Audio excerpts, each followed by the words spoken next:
శ్రీకాకుళం జిల్లాలో మొత్తం అసెంబ్లీ నియోజకవర్గాలు 10. అయితే 9 సెగ్మెంట్లలో పరిస్థితి ఒకలా ఉంటే జిల్లా కేంద్రమైన శ్రీకాకుళం అసెంబ్లీ నియోజకవర్గంలో రాజకీయ పరిస్థితులు పూర్తి భిన్నంగా ఉన్నాయి. 3 పార్టీల మధ్య హోరాహోరీ పోరు నెలకొంది.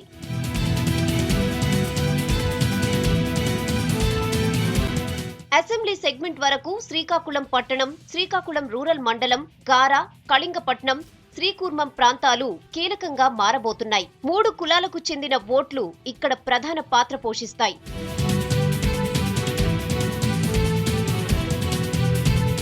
అభ్యర్థుల విషయానికొస్తే వైసీపీ టికెట్ పై మాజీ మంత్రి, సీనియర్ రాజకీయవేత్త ధర్మాన ప్రసాదరావు పోటీలో ఉన్నారు. ధర్మానకు శ్రీకాకుళం అసెంబ్లీ సెగ్మెంట్ పాలిటిక్స్ కొట్టిన పిండి. అయితే నియోజకవర్గంలో రాజకీయ పరిస్థితులు రోజుకో రకంగా మారుతున్నాయి.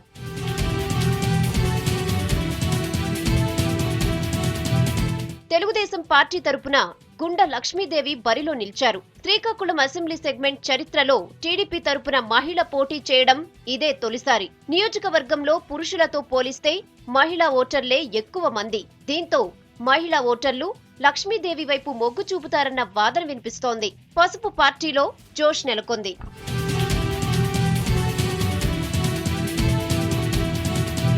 కాంగ్రెస్ పార్టీ తరపున చౌదరి సతీష్ బరిలో నిలిచారు.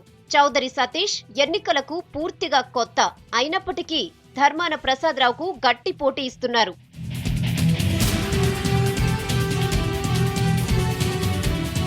దశాబ్ద కాలం పాటు జిల్లా రాజకీయాలను శాసించిన ధర్మాన ప్రసాదరావు ఈసారి ఎన్నికల్లో ఎదురెదుతున్నారు.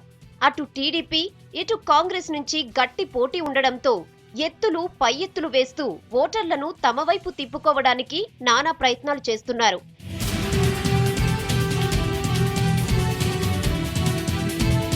మొత్తం మీద శ్రీకాకుళం అసెంబ్లీ పోరు అందరిలో ఉత్కంఠ రేపుతోంది. ఎదురీతలో ధర్మాన గెలుస్తారా? వేచి చూడాల్సిందే.